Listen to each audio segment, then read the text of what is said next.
はい、今回は前回の続きで、ドライブベルトの交換ということで、前回ね、このなんちゅうのかな、部品が取れなくて、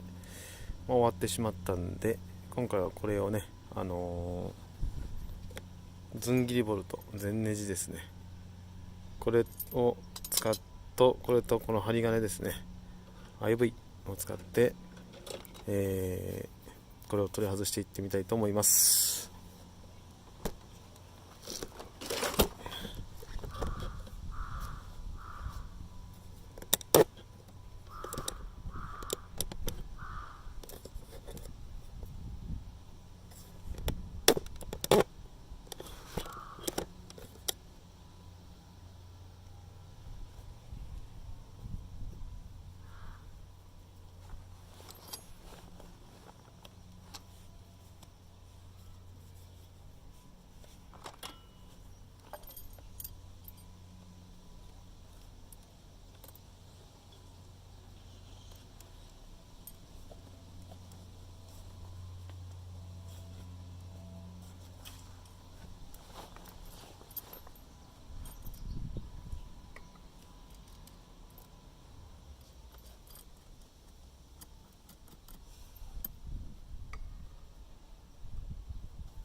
ちょっとね、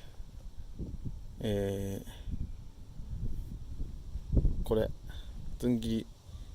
先っちょをとんがらがして、芯からずれないようにしたいと思います。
はい。ここからこうずれんようにね、さっきこうぐるぐる回したこれがずれちゃって